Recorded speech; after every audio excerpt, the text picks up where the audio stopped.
नमस्कार, मैं नीरज पारिक आप सभी के साथ। अमेरिकी राष्ट्रपति डोनाल्ड ट्रंप ने जो अटैक किया ईरान के ऊपर, उसके आगे एक आवरण बड़ा बड़ा लगा दिया गया। जी, हम यहाँ पे मानवाधिकारों की रक्षा करेंगे, लोकतंत्र को स्टैब्लिश करेंगे। ये बिना देखे समझे कि उनके देश में ही हालत जो है वो खराब हो रही है। पर्दे के पीछे की कहानी यह है कि अमेरिका के राष्ट्रपति आने वाले मिड टर्म इलेक्शन 2026 के नजर में लिए बैठे हैं, क्योंकि उनकी छवि पूरी तरह से धूमिल है, बर्बाद है। रही सही कसर जो थी वो एप्स्टीन फाइल के आए सेकंड फेज ने भी पूरा कर दिया।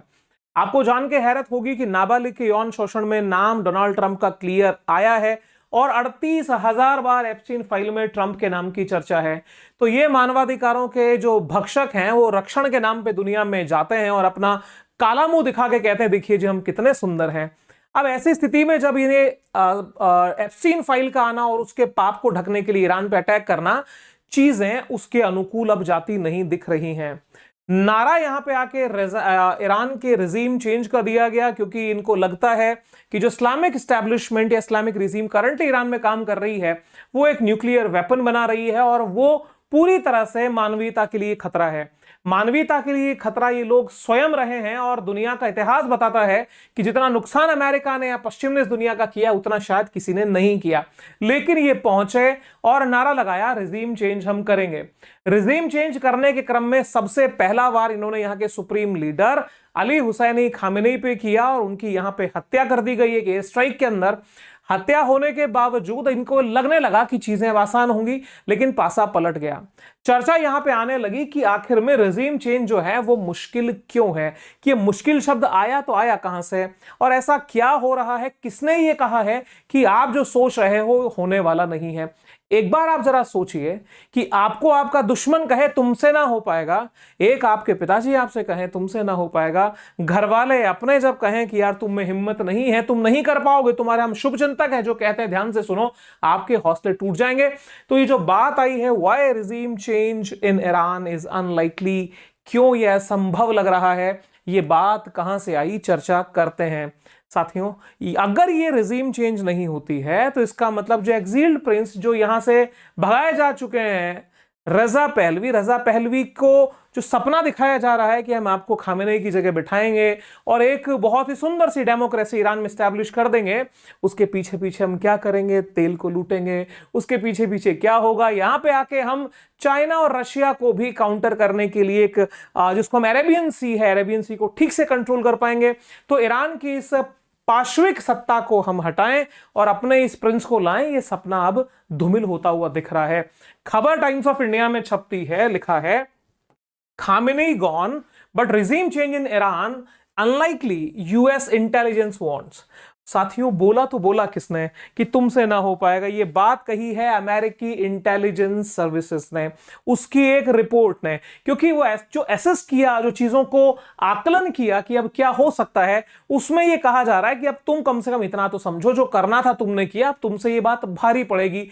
ट्रंप के लिए क्या ये पेट में पचने वाली बात होगी, क्योंकि यहां पर आने वाले इलेक्शन के साथ साथ में इनकी जो एक बड़ी छवि खुद को सम्राट के रूप में घोषित की, उसके ऊपर बट्टा साफ लग रहा है।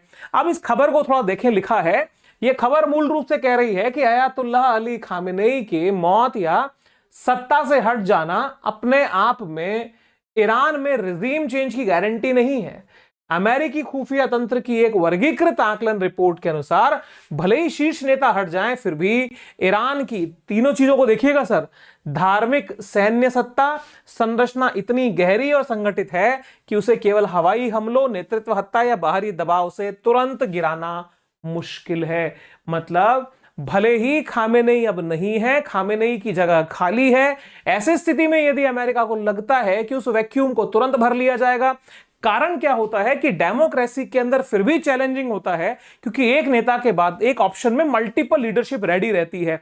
लेकिन जहां पे थियोक्रेसी है या जो एक सुप्रीम लीडर का कॉन्सेप्ट होता है, ऐसे में उसके नीचे के स्पेस को वैसे ही खाली रखा जाता है कि विद्रोह की स्थिति ना पैदा हो और कोई एक ऐसा नेता, संभावित नेता भी वो तैयार नहीं रखते। लेकिन ईरान के संविधान में इन्होंने ऐसी व्यवस्थाएं की थी, तो अब खामेनेई के नहीं होने के बावजूद भी सत्ता जो है वो अपने सुचारू रूप से, लगभग सुचारू रूप से चल रही है और मिडिल ईस्ट के बाकी देशों पर भी ये लोग भारी पड़ रहे हैं। बात यहां है कि अमेरिकी खुफिया आकलन कहता है कि जो चीजें एक व्यक्ति पर नहीं टिकी, लेकिन क्लैरिकल जो उनका नेटवर्क है, उनके धर्म गुरुओं का नेटवर्क है, इस्लामिक रिवॉल्यूशनरी गार्ड कॉर्प्स यानी आईआरजीसी है, सिक्योरिटी एस्टैब्लिशमेंट है, जुडिशियल स्ट्रक्चर है, और संवैधानिक उत्तराधिकार की जो प्रक्रिया है, ये एक ऐसा माहौल बनाती है कि एक वैक्यूम वो क्रिएट नहीं होने दे रही, और ऐसी स्थिति में आप चाह के भी कुछ बड़ा नहीं कर पाओगे। ये रिपोर्ट देने वाली संस्था का नाम है नेशनल इंटेलिजेंस काउंसिल, जो अमेरिका के लिए उसके फ्यूचर की, जिसको कहा जाता है ना कि भाई आप मुझे एक ऐसी सलाह दो जो मेरे हित में हो, भले ही वो कड़वी हो, लेकिन वैद्य जो दवाई देगा वो कड़वी होती है लेकिन इलाज कर देती है। अब यहां पर ये कह रहे हैं कि आप अगर सच में समझना चाहते हो स्थिति, आप नहीं कर पाओगे, इसलिए इसकी ऑथेंटिसिटी अमेरिका की वास्तविक औकात का आकलन यहां करा रही है। आपको इतिहास का दर्शन कम से कम समझना चाहिए। जिस समय पे ईरान के अंदर एक बहुत ही पॉपुलर प्राइम मिनिस्टर हुआ करते थे मोहम्मद मोसद्दिक, ये मोहम्मद मोसद्दिक जो यहां के प्राइम मिनिस्टर थे, मामला ठीक था, यूएस भी यहां काम करता था, ब्रिटिश पेट्रोलियम यहां काम कर रहे थे, लेकिन एक दिन इन्होंने अपने राष्ट्र हित में निर्णय लिया कि हम यहां पे पेट्रोलियम सेक्टर का नेशनलाइजेशन कर देंगे, राष्ट्रीयकरण कर देंगे, और राष्ट्रीयकरण करने के बाद में ये जो प्राइवेट सेक्टर है, प्राइवेट सेक्टर को इसमें एंट्री नहीं होगी। अब आप सोचिए, किसी को पानी, बहुत प्यासे को पानी का आप गिलास दिखाएं और दूर लेके चले जाएं, अमेरिका के लिए जीने मरने की बात होगी, उसके लिए ऑक्सीजन का ये कट ऑफ था। अमेरिका जिन चीजों को लेके होता है कि भाई इसके ऊपर हम कोई कॉम्प्रोमाइज नहीं करेंगे, oil I think it is the only thing जिसपे अमेरिका कभी कॉम्प्रोमाइज करने वाली कंडीशन में नहीं आता। और जब तेल हाथ से जाते दिखा, पेट्रोल गया मतलब पेट्रोल डॉलर गया, पेट्रोल डॉलर गया मतलब दुनिया के ऊपर जो डॉलर का शिकंजा है वो कमजोर हुआ। साजिश रची गई, और साजिश रच करके साहब यहां पे सत्ता परिवर्तन करके शाह रजा पहलवी को यहां पे बना दिया गया सर्वे सर्वा। और उसी दिन से लेके 1979 तक, जब तक खोमेनी के नेतृत्व में यहां पे इस्लामिक रिवॉल्यूशन नहीं हुआ, तब तक Iran was the most amazing nation for USA. कारण कल्चर अपना सारा डाल दिया गया, पेट्रोलियम मजे थे उड़ाया गया, सब चीजें ठीक चली। लेकिन जिस दिन यहां पे इस्लामिक क्रांति हुई खोमेनी के नेतृत्व में, तब से लेके अब तक उनके सक्सेसर, उनके उत्तराधिकारी अली खामेनी के रहने तक, अमेरिका के लिए सबसे ज्यादा आंख में किरकिरी बनने वाला राष्ट्र रहा तो वो ईरान रहा, क्योंकि वो उनकी शर्तों पे मान नहीं रहा था। रही सही कसर ईरान का जो खुन्नस इजराइल के लिए बनी रही, आपसी तनाव बरकरार रहे, फिर वो चाहे हिजबुल्लाह होती और वो बाकी सबको भी इनका सपोर्ट रहा, इन सब ने इजराइल अमेरिका को इस मौके को भुनाने के लिए सीधा खड़ा कर दिया कि भैया इनका खात्मा करना जरूरी है, वरना ये हमारे अस्तित्व पे प्रश्न चिन्ह लगा देंगे। अब यहां क्या होता है, अली खामेनी के जाने के बाद में जो असेंबली ऑफ एक्सपर्ट्स है, ये मजलिस, ये कमेटी जिम्मेदार होती है, 88 लोगों की कमेटी होती है, ये नया सुप्रीम लीडर चुनती है। अब यहां पे अगर ये कमेटी की स्टैब्लिशमेंट नहीं होती तो खालीपन पूरा रह जाता। वहां की जनता को ये पता है कि ये 88 लोगों में से अपने नेतृत्व को चुन के भेज देंगे। ये संस्था अपना काम कर रही, जिसकी रेपुटेशन, पावर, कैपेसिटी अच्छी है। दूसरा सबसे बड़ा काम जो आईआरजीसी है, जो ईरान की फोर्सेस है, रॉयल फोर्सेस हैं, जिसका सीधा का सीधा जो कनेक्शन या रिपोर्टिंग वहां के सुप्रीम लीडर को होती है, वो अनकंट्रोल्ड बिहेवियर में काम कर रही है, और इतनी मजबूती से काम कर रही है कि आसपास के 11 देश तो हिले बैठे हैं, अमेरिका भी परेशान है। यहां पे एक बात हमें एडिशनली समझ लेनी चाहिए। आप ये देखिए कि ईरान से मजबूत आर्थिक स्थिति में यूएई, सऊदी अरेबिया, बाकी मिडिल ईस्ट के देश रहे जिनके ऊपर ईरान अटैक कर रहा है।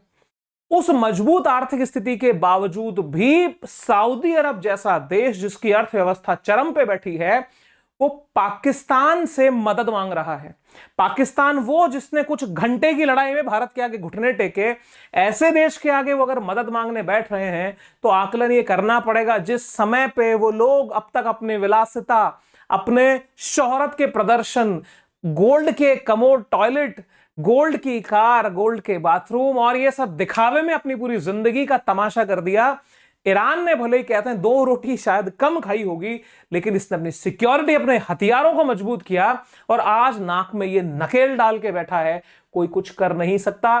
तो ध्यान रखने वाली बात है, डिटरेंस या अपनी सिक्योरिटी, नेशनल सिक्योरिटी को प्रायोरिटी पर रख के डिफेंस बजट को बढ़ाना हर देश की प्रायोरिटी होनी चाहिए, भारत की भी होनी चाहिए। चीन ने अपना बजट ऑलरेडी बढ़ा दिया है और भारत भी इस बार अपने बजट में बहुत बेहतरीन तरीके से जंप लिया है। आगे हमें कुछ और बेहतर करना होगा, क्योंकि इस जियोपॉलिटिक्स में अपनी सिक्योरिटी अपने हाथ होती है। आपके विचारों का स्वागत रहेगा कि यह कंडीशन जो ईरान ने जो ये रणनीति अपनाई, अपनी स्थिति को भले ही नकारात्मक रूप से चलने दिया, लेकिन हथियारों की कोई कमी नहीं, सिक्योरिटी के व्यवस्था भले ही अंत में ये शहीद हो, खत्म हो जाए, मायना नहीं है, क्योंकि युद्ध का अंत एक ही है, या हार या जीत, लेकिन लड़ने की कैपेसिटी कम से कम इनकी बरकरार रही।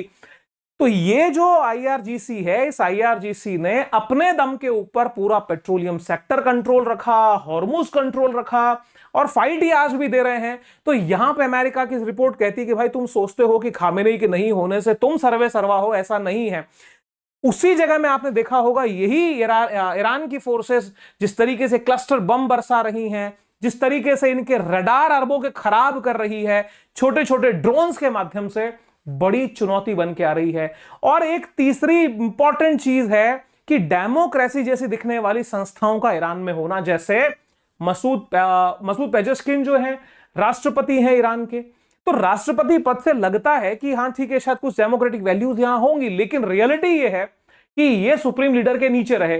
तो कुल मिलाकर के इन सारी चीजों ने एक ऐसे माहौल को बना दिया है कि अली खामेनेई की अनुपस्थिति ईरान को उतनी ज्यादा परेशान नहीं कर रही।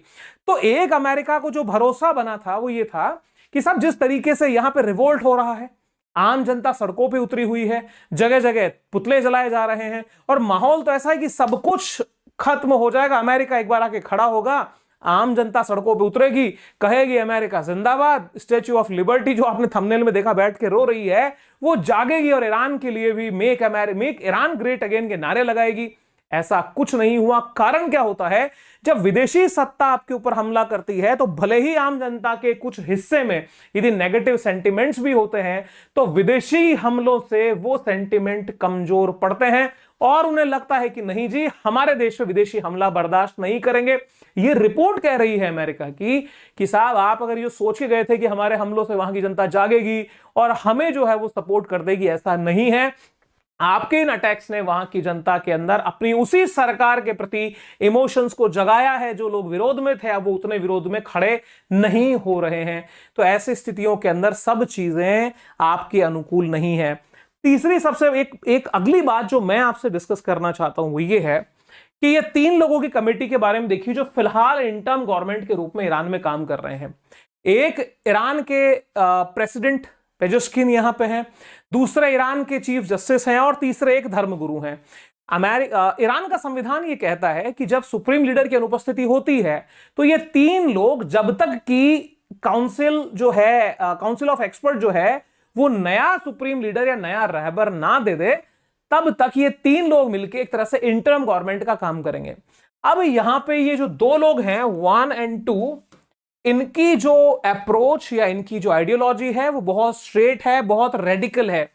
लेकिन जो राष्ट्रपति महोदय हैं, राष्ट्रपति को लिबरल माना जाता है और इनको बहुत ज्यादा वैल्यू खामेनेई की मौजूदगी में भी नहीं मिलती थी।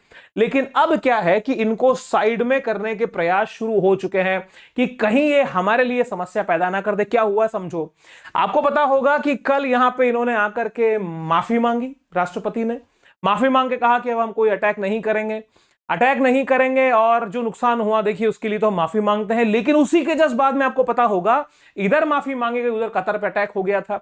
अब क्यों हुआ था इसको हमने कहा था कि भाई वो समय बताएगा आखिर में ऐसा हुआ क्यों है, लेकिन क्लियरिटी ये निकल के आई कि इस बयान से वहां की आईआरजीसी उखड़ गई, ये लीडरशिप नाराज हो गई। बोला जी तुमने ये कहा तो क्या कहा। ईरान में राष्ट्रपति मसूद और आईआरजीसी आमने सामने, खाड़ी देशों से माफी मांगने पे बड़ा बवाल हो सकता है। तख्ता पलट किसका?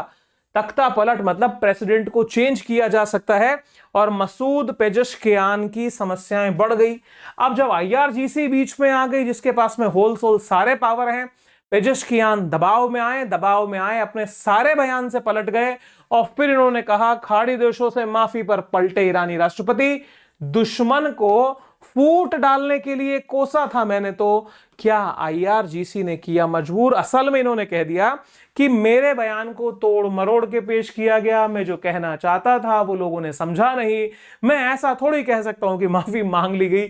मतलब ये कि आईआरजीसी की धमकी के बाद में जो एक लिबरल टच आया था ईरान से वो फिर से दूर। अब ये ट्रंप के लिए तनाव का बड़ा रीजन है कि किसी भी लेवल पे जहां तक ये चाहते हैं कि ईरान झुके, ये झुक नहीं रहा।